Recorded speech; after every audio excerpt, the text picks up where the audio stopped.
दोस्तों नमस्कार। आप सभी का स्वागत है आपके अपने YouTube channel study with DS sir ji में 19 नवंबर की महत्वपूर्ण खबरों के अंतर्गत डिस्कस करेंगे 69,000 शिक्षक भर्ती आरक्षण मामले को लेकर के कोर्ट सुनवाई से जुड़ी बड़ी अपडेट। वहीं 6800 वाले चयनित अभ्यर्थियों के धरना प्रदर्शन को लेकर के बड़ी अपडेट। स्वामी प्रसाद मौर्य के बयान पर मचा बवाल, डिम्पल यादव और कांग्रेस अब मैदान में 6800 चयनितों के साथ। वहीं 12,460 शिक्षक भर्ती में नियुक्ति प्रक्रिया पर कार्रवाई शुरू। अब डिसाइड आप सभी को करना है कि नियुक्ति पत्र चाहिए या सुप्रीम कोर्ट की डेटें। वहीं एनआईएस डिलेट मामले में सुप्रीम कोर्ट आर्डर को लेकर के बड़ी अपडेट निकलकर सामने आ रही है और उसके साथ साथ आज की अन्य महत्वपूर्ण खबरों को भी आप सभी के साथ शेयर करेंगे इस वीडियो के माध्यम से। आप सभी लोगों से निवेदन है कि वीडियो में अंत तक बने रहें और प्लीज वीडियो को लाइक करें, दोस्तों में शेयर करें तथा चैनल को सब्सक्राइब करके बेल आइकन जरूर दबा लें आगे की सही सटीक और लेटेस्ट अपडेट के लिए। तो देखते हैं आज की महत्वपूर्ण खबरों को। सबसे पहले बात करेंगे एपीएस भर्ती से जुड़ी हुई आज की बड़ी अपडेट के बारे में। तो एपीएस भर्ती परीक्षा की तिथि जारी, 7 जनवरी को होगा एग्जाम। उत्तर प्रदेश लोक सेवा आयोग ने अपर निजी सचिव यानी एपीएस परीक्षा 2023 के प्रथम चरण की परीक्षा के लिए तिथि घोषित कर दी है। यह परीक्षा 7 जनवरी 2024 को कराई जाएगी। लोक सेवा आयोग अपनी भर्ती परीक्षाओं में आवेदन करने के लिए अभ्यर्थियों से वन टाइम रजिस्ट्रेशन यानी ओटीआर करा रहा है। इसके साथ ही कुछ और भर्तियों के लिए आयोग द्वारा ऑनलाइन आवेदन लेने के कारण ओटीआर करने वालों की संख्या बढ़ गई है। एक साथ ज्यादा लोगों के साइट पर आ जाने से ओटीआर नहीं हो पाने के कारण अभ्यर्थी आवेदन से वंचित हो गए। इसके चलते आयोग ने आवेदन लेने के लिए 3 बार तिथि बढ़ाई। इस तरह आवेदन करने की अंतिम तिथि 16 नवंबर को पूरी हो गई। अपर निजी सचिव के 328 पदों पर भर्ती के लिए लोक सेवा आयोग ने सितंबर में नोटिफिकेशन जारी किया था और आयोग के अनुसचिव ओंकार नाथ सिंह के अनुसार यह परीक्षा प्रयागराज, लखनऊ, गोरखपुर, कानपुर नगर एवं मेरठ जिले के विभिन्न केंद्रों पर 7 जनवरी 2024 को कराई जाएगी। परीक्षा सुबह 9:30 बजे से दोपहर 12 बजे तक होगी। तो एपीएस भर्ती परीक्षा में सम्मिलित होने वाले सभी अभ्यर्थियों के लिए महत्वपूर्ण अपडेट है। एग्जाम डेट आ चुकी है, 7 जनवरी का आप सभी का एग्जाम कंडक्ट कराया जाएगा। मूव करते हैं अगली प्रमुख खबर की तरफ। यूपी बोर्ड परीक्षा से जुड़ी हुई बड़ी अपडेट निकलकर सामने आ रही है। साथियों, जैसा कि आप सभी लोग जानते हैं, इस बार यूपी बोर्ड ने बड़ा फैसला लिया है और परीक्षाओं में डमी स्टूडेंट्स को रोकने को लेकर के फेस रीडिंग की व्यवस्था अपनाई जाएगी और वहीं परीक्षकों को लेकर के भी काफी सतर्कता बरती जा रही है। तो परीक्षकों की सूची का परीक्षण करा रहा है बोर्ड। यूपी बोर्ड सचिव ने इंटरमीडिएट की वर्ष 2024 की प्रायोगिक परीक्षा की तिथि जारी करने के बाद परीक्षकों की सूची का परीक्षण DIOS के माध्यम से कराने के निर्देश क्षेत्रीय कार्यालयों के अपर सचिवों को दिए हैं। इसमें यह सतर्कता बरतने के निर्देश विशेष तौर पर दिए गए हैं कि इस बीच सेवानिवृत्त हो चुके या स्थानांतरित शिक्षकों के नाम सूची में न रहने पाए। प्रायोगिक परीक्षा 25 जनवरी से शुरू होकर 2 चरणों में 9 फरवरी तक कराई जाएगी। बोर्ड सचिव दीपिका शुक्ल ने कहा है कि परीक्षकों की सूची के सत्यापन में किसी तरह की त्रुटि न रहने पाए ताकि परीक्षा संपन्न कराने के लिए ड्यूटी लगने के बाद अड़चन न आए। सत्यापन के अभाव में सेवानिवृत्त या स्थानांतरित हो चुके शिक्षकों की ड्यूटी लगने से समय पर परीक्षा संपन्न कराने में अड़चन आती है। अब इस समस्या से राहत मिल सकेगी। तो कुल मिलाकर के इस बार यूपी बोर्ड जो है अपनी परीक्षाओं को लेकर के काफी चौकस और चौकन्ना नजर आ रहा है। अब देखना ही होगा कि मूर्त रूप में वो कितना प्रयोग कर पाता है अपनी सुविधाओं को लेकर के परीक्षा में। अब मूव करते हैं अगली प्रमुख खबर की तरफ। दोस्तों, बात करेंगे ऑनलाइन हाजिरी। प्राथमिक शिक्षक संघ कराएगा सर्वे। बेसिक शिक्षा के विद्यालयों में शिक्षकों, कर्मचारियों और विद्यार्थियों की ऑनलाइन उपस्थिति दर्ज कराने का विरोध तेज हो गया है। उत्तर प्रदेश माध्यमिक शिक्षा संघ जिन जिलों में इसकी शुरुआत होनी है वहां के शिक्षकों के बीच इसका सर्वे कराएगा कि वह इससे सहमत हैं या सहमत। इसके बाद वह आगे का निर्णय लेगा। संघ ने 20 से 22 नवंबर तक ब्लॉक संसाधन केंद्रों पर शिक्षकों से उनका मत लेगा। यह प्रक्रिया लखीमपुर, सीतापुर, रायबरेली, उन्नाव, लखीमपुर खीरी, हरदोई व श्रावस्ती में की जाएगी। संघ के अध्यक्ष डॉक्टर दिनेश चंद्र शर्मा ने कहा कि पिछले दिनों प्रमुख सचिव के साथ हुई बैठक में महानिदेशक ने शिक्षकों के हित के मुद्दों का विरोध किया था। कहा था कि सिर्फ प्राथमिक शिक्षक संघ विरोध कर रहा है जबकि शिक्षक संतुष्ट हैं। यही वजह है कि वह अब इस मुद्दे पर पहले शिक्षकों की राय लेंगे, इसके बाद अपना अगला कदम उठाएंगे। इस मुद्दे पर Uttar Pradesh junior high school पूर्व माध्यमिक शिक्षक संघ ने पहले ही विरोध की घोषणा कर दी। 1 दिसंबर को सभी ब्लॉक संसाधन केंद्रों पर धरना देने का ऐलान किया गया है। वहीं शिक्षकों की मांगों पर हो कार्रवाई, फिर ऑनलाइन उपस्थिति। विशिष्ट बीटीसी शिक्षक वेलफेयर एसोसिएशन ने मुख्यमंत्री योगी आदित्यनाथ को पत्र भेजकर शिक्षकों की लंबित मांगों पर कार्रवाई करने की मांग की। संघ के प्रदेश अध्यक्ष संतोष कहा कि पहले शिक्षकों की मांगों पर कार्रवाई हो, उसके बाद उनकी ऑनलाइन उपस्थिति दर्ज करने की व्यवस्था लागू हो। उन्होंने शिक्षकों को आधे दिन की छुट्टी देने पर दूर दराज के शिक्षकों की उपस्थिति के समय में आधे घंटे की छूट, हर कक्षा के लिए अलग अलग शिक्षकों की तैनाती व ग्रामीण क्षेत्रों में तैनात शिक्षकों को 5,000 रुपये भत्ता देने समेत कई मांगे उठाई। इन्हीं मांगों को लेकर 1 दिसंबर को पूरे प्रदेश में धरना प्रदर्शन किया जाएगा। तो प्राथमिक शिक्षक संघ में बेसिक शिक्षा विभाग की तरफ से ऑनलाइन अटेंडेंस को लेकर के जो आदेश जारी किया गया है उसके विरोध में कहीं ना कहीं शिक्षक संघ सामने निकल कर आ रहे हैं। अब देखना ये होगा क्या बेसिक शिक्षा विभाग इस नियम को लागू करेगा या शिक्षकों के विरोध के फलस्वरूप इसे स्थगित किया जाएगा। जो भी अपडेट होगी आप सभी को चैनल के माध्यम से जानकारी शेयर की जाएगी। मूव करते हैं अगली प्रमुख खबर में बड़ी खबर निकलकर सामने आ रही, वन विभाग के दैनिक और मास्टर रोल कर्मचारियों को बड़ी राहत। हाईकोर्ट ने सरकार को इन्हें न्यूनतम 18,000 वेतन प्रतिमाह देने का निर्देश दिया है। इलाहाबाद हाईकोर्ट ने सुप्रीम कोर्ट के पुत्तीलाल केस के निर्देश के विपरीत प्रदेश सरकार के वित्त विभाग व वन विभाग के अपर मुख्य सचिवों के रवैयों को अदालत की आपराधिक अवमानना करार दिया। साथ ही दोनों विभागों के अपर मुख्य सचिवों को वन विभाग में कार्यरत छठे वेतन आयोग का लाभ पाने वाले सभी दैनिक और मास्टर रोल कर्मचारियों को 7वें वेतन आयोग की सिफारिशों के तहत 18,000 रुपये न्यूनतम वेतन देने का आदेश दिया है। कोर्ट ने कहा कि यदि सुप्रीम कोर्ट के आदेश का पालन नहीं किया जाता तो दोनों अधिकारी हाजिर होकर इसका कारण बताएं। कोर्ट ने कहा कि क्यों न उनके खिलाफ अवमानना आरोप निर्मित कर कार्रवाई की जाए। याचिका पर अगली सुनवाई 4 दिसंबर को होगी।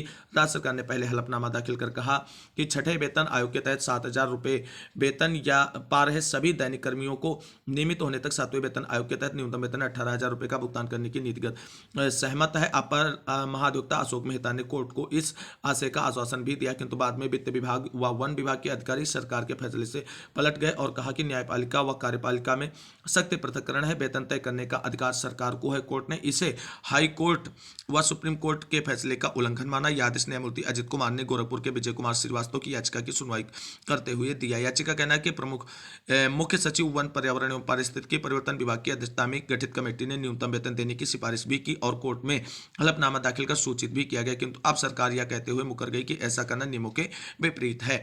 लेकिन कुल मिलाकर के कोर्ट से अभ्यर्थियों को राहत मिली है। अब मूव करते हैं अगली प्रमुख खबर की तरफ। दोस्तों अब बात करेंगे एनआईएस डीएलएड मामले में सुप्रीम कोर्ट में रिजर्व ऑर्डर को लेकर के बड़ी अपडेट के बारे में। तो साथियों आप सभी को बता दें, एनआईएस डीएलएड मामले में सुप्रीम कोर्ट में रिजर्व ऑर्डर को लेकर के समय समय पर जो भी अपडेट होते हैं आप सभी को हम चैनल के माध्यम से देते रहते हैं और सही सटीक जानकारी देने का ही प्रयास करते हैं।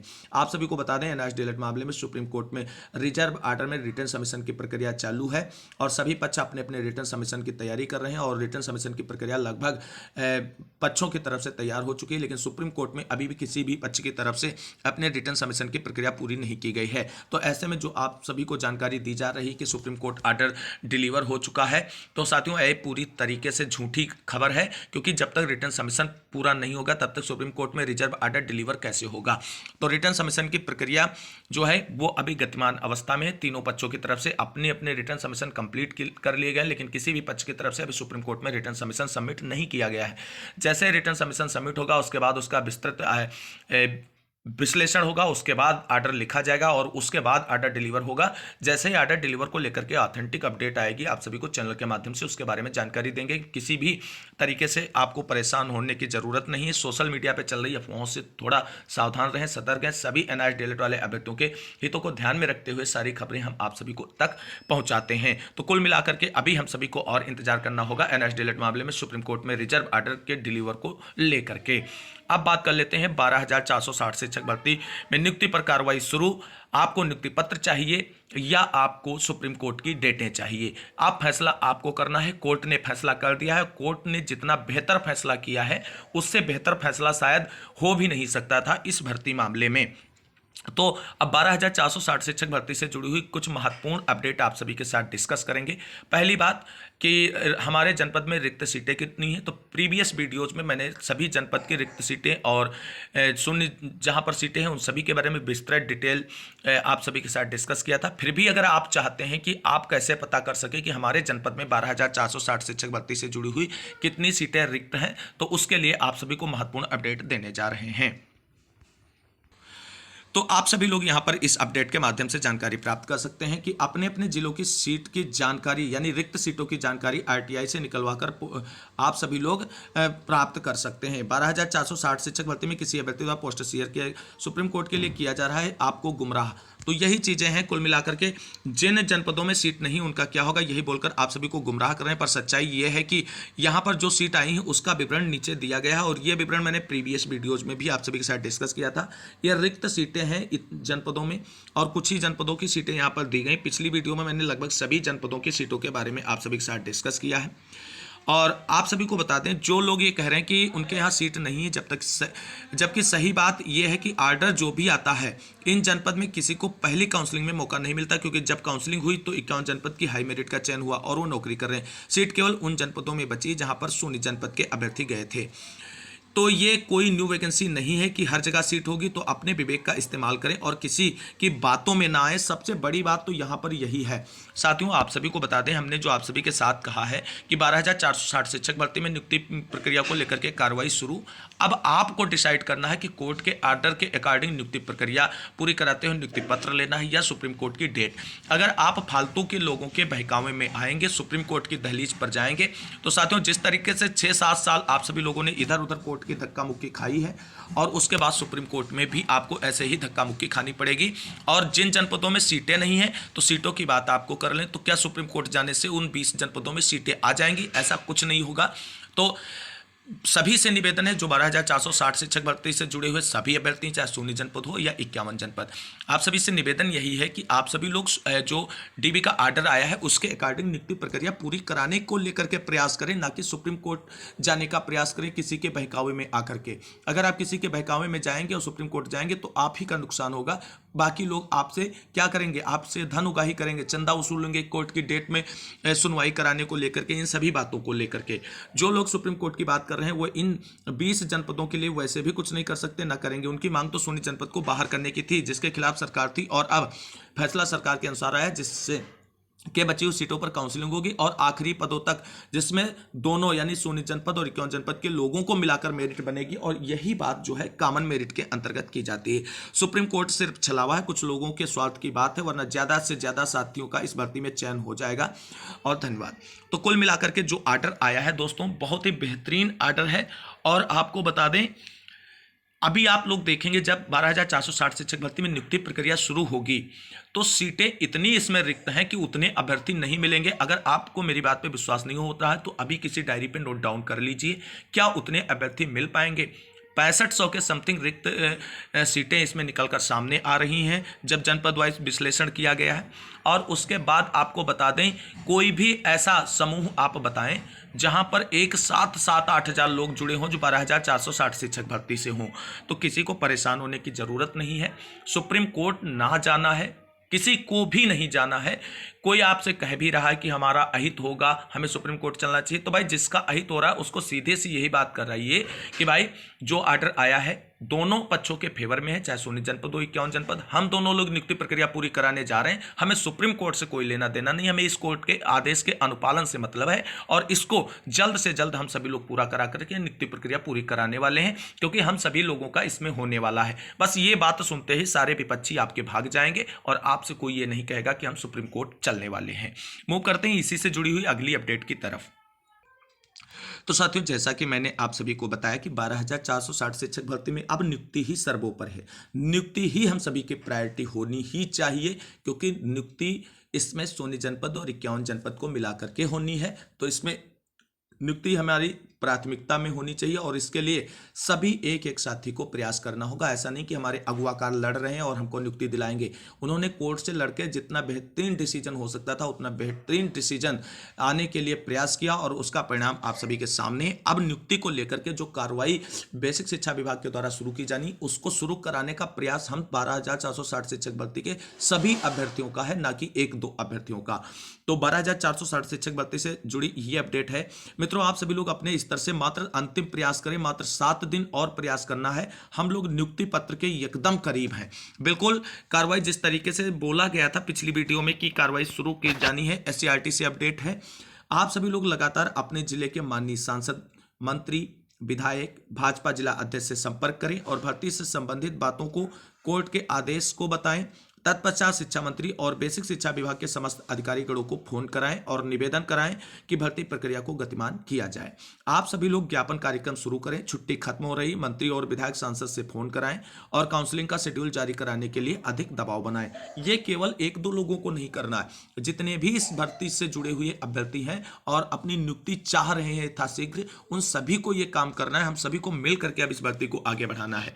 मित्रों, जिस भी बंधु के पास अधिकारीगणों का मोबाइल नंबर उपलब्ध ना हो, तो आप किसी भी नेतृत्वकर्ता जिससे आप जानते हो उसे संपर्क कर सकते हैं। आप उमेश चंद्र भाई के दिए गए कॉन्टैक्ट नंबर पर संपर्क कर सकते हैं। मोहित एंड टीम की तरफ से ये सक्रिय साथी हैं, इनसे संपर्क कर सकते हैं। बाकी मोहित भाई से भी संपर्क कर सकते हैं, और उनकी टीम के अन्य सदस्यों के कॉन्टैक्ट नंबर हम आप सभी को दे रहे हैं। उनसे आप संपर्क करके अधिकारियों के नंबर प्राप्त कर सकते हैं। और जो भी आपने मंत्री, सांसद, विधायक या किसी भी नेता के पास जाए और उससे ये रिक्वेस्ट करें कि सर हमारी भर्ती में ये आर्डर आया है कोर्ट का, जिसमें 16 जनपद और 51 जनपद को सम्मिलित करते हुए नियुक्ति प्रक्रिया आगे बढ़ाने की बात की गई है। तो माननीय आपसे रिक्वेस्ट है, प्रार्थना है कि आप उच्च अधिकारियों को निर्देशित करें या फोन करके हमारी तरफ से प्रार्थना करें, जो भी है रिक्वेस्ट करें कि जो भी कोर्ट का आदेश आया है उसको अनुपालित करते हुए 12,460 शिक्षक भर्ती में नियुक्ति प्रक्रिया को आगे बढ़ाया जाए, जिससे हम सभी का कल्याण हो सके। और ये हम सभी को कराना, ऐसा नहीं कि एक दो लोगों को, जितने भी लोग इस भर्ती में नियुक्ति चाहते हैं उन सभी को कराना है। और आपको बता दें, जो सबसे पहली वार्निंग है कि आप सुप्रीम कोर्ट जाने वालों के पिछवाड़े पे इतनी तेज लात मारिए कि वो जाकर के सीधे सुप्रीम कोर्ट में गिरें और हमारी भर्ती का कुछ ना बिगाड़ पाए, क्योंकि अब इस भर्ती को भर्ता नहीं बनने देना है। ये हम सभी का भी एक प्रतिबद्धता होनी चाहिए। अदरवाइज भैया 6-7 साल हम लोगों ने लुढ़के हैं इधर से उधर, और फिर ऐसे लुढ़कते रहेंगे और नौकरी निकल जाएगी हाथ से। इस मौके को जाने नहीं देना है। अब आप सभी को बता रहे हैं, सभी के कॉन्टैक्ट नंबर हम आप सभी के साथ शेयर कर रहे हैं। आप किसी भी साथी के साथ जुड़ करके अधिकारियों के नंबर प्राप्त कर सकते हैं। और जब भी ज्ञापन देने जाएं अपने सांसद, मंत्री और विधायक को, तो अधिकारियों के पास कॉल जरूर कराएं, क्योंकि यहां से भी एक कहीं ना कहीं प्रेशर बनेगा। और 75 जनपद हैं, 75 जनपदों से अगर ये कार्रवाई समुचित रूप से की गई तो आपको बता देते हैं बेसिक शिक्षा विभाग इस समय वैसे भी उलझनों में है 69,000 शिक्षक भर्ती में, और आपके मामले को लेकर के जल्द आगे बढ़ जाएगा। तो साथियों, आप सभी लोगों यहां से देख सकते हैं कि मोहित द्विवेदी भाई का कांटेक्ट नंबर दिया हुआ है 9450514912। इस पर कांटेक्ट करके मोहित भाई से आपकी बात हो जाएगी और वहां से आप किसी भी बेसिक शिक्षा विभाग के बड़े अधिकारियों के कांटेक्ट नंबर प्राप्त करके अपने माननीय सांसद, विधायकों से संपर्क कर सकते हैं। सौरभ वर्मा का नंबर है 7398203806। इस पर भी संपर्क करके आप सभी लोग अपने सांसदों से बात कराने के लिए उच्च अधिकारियों के नंबर प्राप्त कर सकते हैं। और उमेश चंद्र भाई का एक कांटेक्ट नंबर है 7398719079, और इस पर भी संपर्क करके आप अधिकारियों के नंबर प्राप्त करके अपने सांसद, विधायक आदि से जो है कांटेक्ट करा करके भर्ती को आगे बढ़ाने की बात करवा सकते हैं। तो साथियों, 12,460 शिक्षक भर्ती अब आप सभी के अंतिम प्रयासों का जो है रिजल्ट आपकी नियुक्ति दे करके जाएगा। नियुक्ति पत्र लेना है तो ये सब आपको करना ही पड़ेगा। अदरवाइज आपको अगर कोर्ट में धक्के खाने हैं तो आपकी मर्जी, आप क्या कर सकते हैं। हमारा यही प्रयास है कि 16 जनपद और 51 जनपद के साथी मिल करके इस भर्ती में यथाशीघ्र नियुक्ति प्रक्रिया पूरी करा लें, और दिसंबर में जो टाइम बाउंडेशन हम लोगों ने फिक्स कर रखा है उसमें नियुक्ति प्रक्रिया पूरी करानी है। और इसके लिए हम सभी को प्रयास करना होगा और 100% एफर्ट लगाना होगा इस भर्ती को जल्द कंप्लीट कराने को लेकर के। साथियों, 12,460 शिक्षक भर्ती से जुड़ी इस महत्वपूर्ण अपडेट के बाद अब मूव हम करेंगे 69,000 शिक्षक भर्ती की तरफ। तो साथियों, जैसा कि आप सभी लोग जानते हैं, 69,000 शिक्षक भर्ती में 6800 चयनितों की तरफ से 2 दिन लगातार धरना प्रदर्शन और धमाकेदार धरना प्रदर्शन किया गया। आज तीसरे दिन भी अनवरत रूप से धरना प्रदर्शन जारी रहेगा और बड़े नेताओं के आवासों पर धरना प्रदर्शन की शुरुआत होती है। बाद में वहां पर आप सभी लोग जानते हैं प्रशासनिक कार्रवाई के बाद अभ्यर्थियों को इको गार्डन में ठूंस दिया जाता है। लेकिन कल का धरना बहुत ही महत्वपूर्ण और इंपॉर्टेंट रहा। कहीं ना कहीं कल का धरना हम सफल धरना कह सकते हैं, अर्ध सफल जरूर कहेंगे, बिल्कुल सफल अगर नहीं कह सकते हैं, क्योंकि आप सभी को बता दें कल मुख्य विपक्षी दल समाजवादी पार्टी की तरफ से धरने को पूरा सपोर्ट किया गया। जिस तरीके से समाजवादी पार्टी सुप्रीमो अखिलेश यादव जी की तरफ से लगातार अभ्यर्थियों की बातों को उठाते हुए ट्विटर पर ट्वीट किए गए लगातार और विरोध दर्ज कराया गया सरकार के अगेंस्ट जो कार्रवाई की जा रही छात्रों के प्रति, वो एक बड़ा और अच्छा संकेत है 6800 चयनितों के लिए। वहीं समाजवादी पार्टी के एक बड़े नेता स्वामी प्रसाद मौर्य जी खुद अभ्यर्थियों के साथ इको गार्डन पहुंचकर धरना प्रदर्शन में शामिल हो गए। और आपको बता दें, स्वामी प्रसाद मौर्य ने सीधे भाजपा के ओबीसी और एससी दलित नेताओं को कटाक्ष करते हुए मुद्दे को उठाया। हालांकि बाद में इस पे बड़ा बवाल मच गया। विपक्षी जो भाजपा पार्टी के नेता थे उनकी भी आपको बता दें तीखी प्रतिक्रिया देखने को मिली स्वामी प्रसाद मौर्य के बयान पर। लेकिन कुल मिलाकर के जो अच्छी खबर है वो ये है कि 6800 चयनितों के धरना प्रदर्शन को अब राजनीतिक सपोर्ट भी मिल रहा है। राजनीतिक सपोर्ट की अगर हम बात करें तो जिस तरीके से समाजवादी पार्टी ने कल सपोर्ट किया वो बेहतरीन है और वो निर्णायक सिद्ध हो सकता है। उसके बाद आप सभी को बता दें, एक जनसभा को संबोधित करते हुए डिंपल यादव, माननीय अखिलेश यादव जी की पत्नी महोदया ने भी इस मामले को अपने अभिभाषण में उठाया और 69,000 शिक्षक भर्ती आरक्षण पीड़ित अभ्यर्थियों के मुद्दे को प्रमुखता से समाजवादी पार्टी इस समय उठा रही है। और इस तरीके से अगर सपोर्ट रहा और जिस तरीके से खबरें निकलकर सामने आ रही हैं कि आज माननीय अखिलेश यादव अभ्यर्थियों के साथ इको गार्डन या धरना स्थल पर पहुंच सकते हैं अपने दल बल के साथ, अगर माननीय अखिलेश यादव जी धरातल पर अभ्यर्थियों का साथ देते हैं तो ये एक निर्णायक फैसला होगा और निर्णायक आंदोलन साबित हो सकता है 6800 चयन सूची वाले अभ्यर्थियों की तरफ से। वहीं आपको बता दें, समाजवादी पार्टी के नक्शे कदम पर चलते हुए कांग्रेस पार्टी ने भी 6800 चयनितों के धरना प्रदर्शन आंदोलन को सपोर्ट कर दिया है। कल आपको बता दें, कांग्रेस पार्टी के एक बड़े नेता लखनऊ में 6800 चयनितों की तरफ से धरना प्रदर्शन कर रहे इको गार्डन में पहुंचकर अभ्यर्थियों को साथ देने की बात की है। वहीं आपको बता दें, आज भीम आर्मी चीफ की तरफ से भी धरना प्रदर्शन सपोर्ट करने की बात की गई है और चंद्रशेखर आजाद और रावण भाई भी आज लखनऊ पहुंच रहे हैं अभ्यर्थियों के धरना प्रदर्शन को सपोर्ट करने को लेकर के। तो साथियों, आप सभी लोग यहां पर देख सकते हैं, ये इको गार्डन की इमेज है। साथियों, यहां पर ये कांग्रेस के दो बड़े नेता जो हैं, ये सभी लोग लखनऊ के इको गार्डन में पहुंच चुके हैं और धरनारत अभ्यर्थियों के समर्थन में, और इनका पूरा समर्थन रहेगा। आप सभी लोग देख सकते हैं कि कांग्रेस के पिछड़ा वर्ग के प्रदेश अध्यक्ष मनोज यादव धरने का सपोर्ट और हालचाल जानने के लिए इको गार्डन आए। 6800 चयनित शिक्षकों की नियुक्ति दे योगी सरकार।